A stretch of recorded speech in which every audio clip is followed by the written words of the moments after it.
Manong Ted na about doon sa NFA rice na malapit na ma-expire na ngayon ay pinabababa nila ang presyo ng bigas para ma-push yung NFA bigas na sinasabi na malapit na mabulok kaya kailangan ma-dispose. Ano masasabi nito na bakit sila ngayon nagkukumahog at bakit nila itinago yun?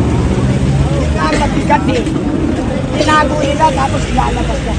Yan nga ang isang problema natin yung mga hoarding. Kasi kaya naman talaga tumataas ang bigas, ang presyo, kahit hindi bigas. Lahat ng bilihin natin kapag may hoarding, tataas talaga yan. Kasi nga ang purpose ng mga oligarkong negosyante, bigla nilang ilalabas yan. Piruin mo, binili mo sa mababang halaga. Tapos tumaas ang presyo. Pag nilabas mo yan, di ba taas ang presyo? Kaya nga ino-hoarding nila yan. Para kumita sila ng doble-doble. Diba? Yun. Kaya yung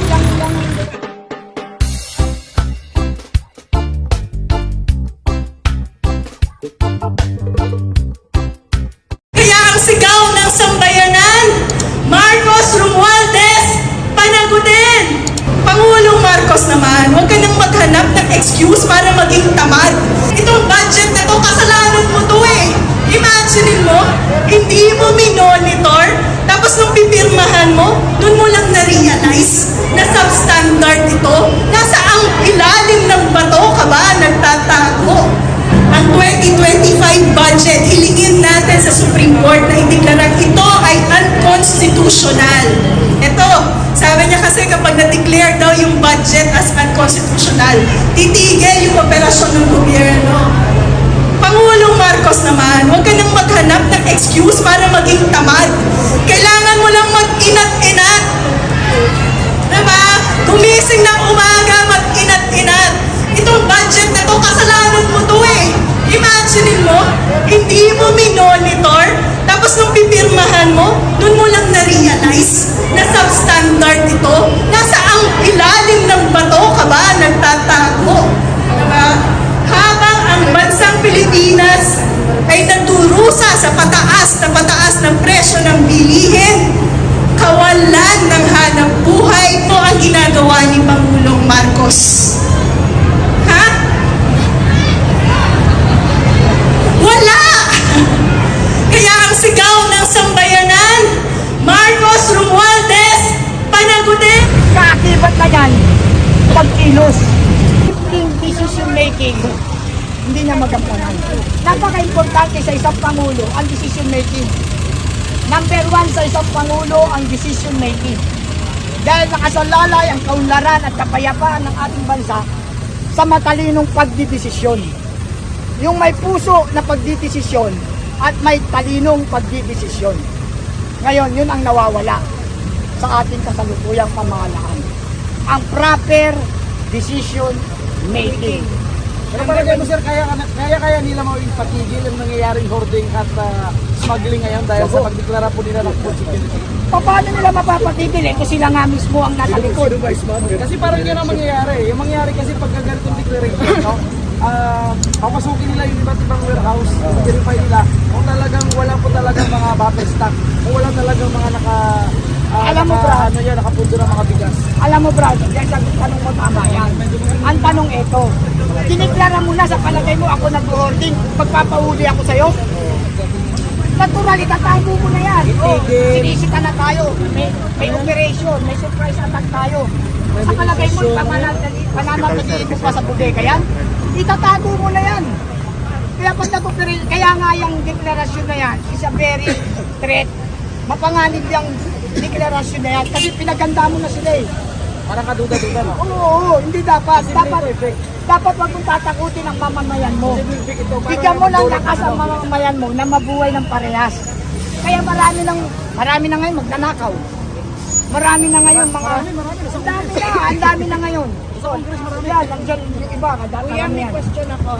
Kasi nababalita lang to kanina sa kay Manong Ted na about doon sa NFA rice na malapit na ma-expire na ngayon ay pinabababa nila ang presyo ng bigas para ma-push yung NFA bigas na sinasabi na malapit na mabulok kaya kailangan ma-dispose. Ano masasabi nito na bakit sila ngayon nagkukumahog at bakit nila itinago yun? Ang mabigat eh. tinago nila tapos lalabas na. Yan nga ang isang problema natin yung mga hoarding. Kasi kaya naman talaga tumataas ang bigas, ang presyo, kahit hindi bigas. Lahat ng bilihin natin kapag may hoarding, tataas talaga yan. Kasi nga ang purpose ng mga oligarkong negosyante, bigla nilang ilalabas yan. Biruin mo, binili mo sa mababang halaga. Tapos tumaas ang presyo. Pag nilabas mo yan, di ba taas ang presyo? Kaya nga ino-hoarding nila yan para kumita sila ng doble-doble. Di ba? Yun. Kaya yung tungkol sa pag-hoarding na yan, napaka-pasalimutan dapat, inuhuli talaga yan. Seryoso nilang binibigyan ng kaso yung mga nag-hoarding na yan. Dahil kawawa ang mamayan.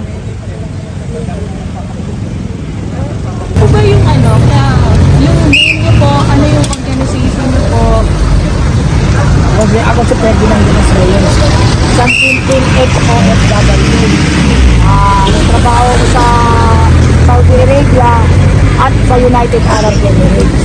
Kasalukuyan akong leader ng ODA, Overseas Filipino Workers Veterans Association, under Engineer Eli Moa na nakabase sa Saudi Arabia sa Alpar. At kasalukuyan, ako'y tumutulong sa mga distress OFW natin. At sa araw na ito, ako'y talagang nagpunta rito. Walang nagsabi sa akin na, oy, pumunta ka kasi kailangan ng gano'n. Talagang bukal sa kalooban ko na pumunta rito. Dahil itong nangyayari na ito na patawag sa mga vlogger ay parang kakaiba. Bakit kailangan silang ipatawag? Bakit kailangan magsayang sila ng oras para tanungin ang ating mga vlogger? Para sa akin, walang saysay na ipatawag pa itong mga ito.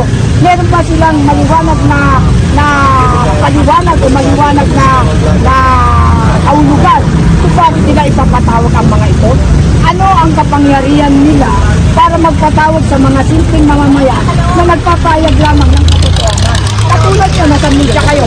Ano ba ang nature work ng isang media? Diba ang magpahayag ng mga kaganapan sa ating bansa?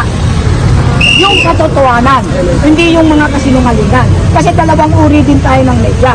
Merong media na para sa katotohanan ng bayan at mamayan, at meron naman tayong mga media na para sa kasinungalingan at sa bayaran. Dalawa po yan. Kaya nga itong mga vlogger, talagang pinupuri ko. Kasi live yan kahit kayo, naka-live kayo ngayon. Live yan. Nakapanood na agad ng mga tao. Kung ano ang sinasabi natin o ano pinag-uusapan natin, yun ang nakikita nila. Kaya ako nandito para ipahayag ko ang aking pagkadismayado sa nagaganap na ito patawag sa mga vlogger. Ano po yung pinaglalaban ito today? Actually, hindi ko po yung pinaglalaban. Karapatan ko ito. Bilang isang mamamayang Pilipino, hindi lang ito isang pinaglaban. Isa pina ito ng karapatan.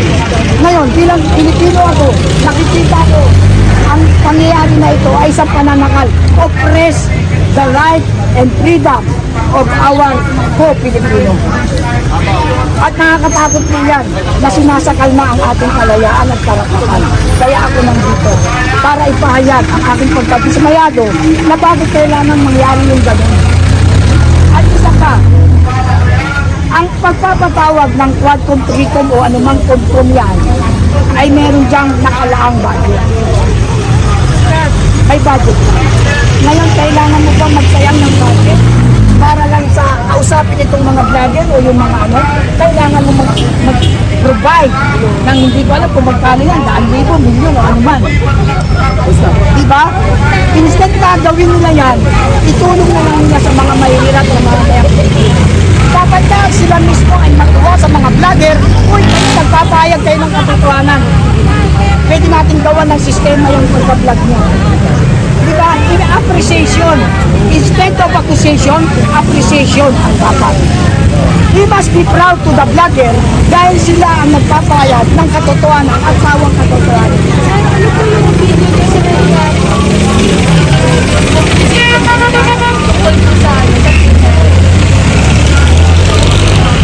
Ano ba ang inaano nila?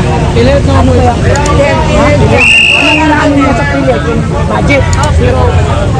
Zero budget mo. Yan pa nga isa. O sige, pupunta tayo sa budget. Ayan ang pilit. Bakit sila nagdan? Yan ba masasabi natin bawal sa batas? Hindi po. Karapatan po nila yan at kalayaan po nilang ipahayag ang kanilang saloobin. Bakit nga ba masisiro budget? Alam nyo mga epekto nito, mahihirap. Kasi ang mga mahihirap lamang po ang nag-a-avail ng PhilHealth benefits. Ang mga mayayaman, yung mga super yaman talaga, mga tycoon, hindi naman nangangailangan ng PhilHealth yun eh. Baka sila pa nga may-ari ng ibang mga hospital, di ba? Kaya hindi apektado ang mayayaman sa usapin ng zero budget ng PhilHealth. Nakakatakot po na i-zero budget natin ang PhilHealth kasi ito po ay usapin ng kalusugan. Ngayon, saan pupunta ang mga mahihirap natin mamamayan kung walang budget ang PhilHealth? Paano? Kawawa mahihirap. Walang inaasahan ng mahihirap. Wala silang kakayahang pinansyal. Bakit natin isi-zero budget? At kung ito ay may zero budget, dapat may tamang paliwanag. Bakit zero? Ito kasi ang dahilan. Pero para sa akin, kahit anuman, balik-balik ka rin naman ang dahilan. Hindi ako maniniwalang may dahilan. Kasi usapin kalusugan yan. Dapat talaga yan, common sense lang, may budget. Para magamit ng mga mahihirap na nagbe-beneficio para sa PhilHealth.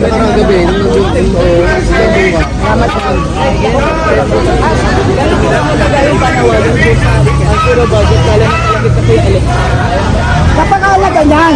Kasi lalo ngayon maraming nagkakasakit. Ang ano nito, ang karapatan ng mga mahihirap dito, yung bakit ang tanong nila, bakit isiniro budget? Kung ang DPWH na, may budget eh. Samantalang kahit walang sira, sinisira. DPWH, baka hindi alam ng iba, Department of Public Works and Highway. Bakit meron niyang budget? Pero ang alam ko, nakaltasan o ano man yan, may budget yan. Bakit ang PhilHealth siniro? Maliit lang ang kinantasan sa DPWH. Oo nga. Pero meron pa rin silang budget. Hindi siniro. Ang PhilHealth siniro nila. Asa lang logic? Samantalang ang budget ng PhilHealth, ito po, mga mahal na senator, mga mahal na congressman, mahal na pangulo. Ang budget po sa PhilHealth, ang unang beneficiary po lang ay mga mahihirap na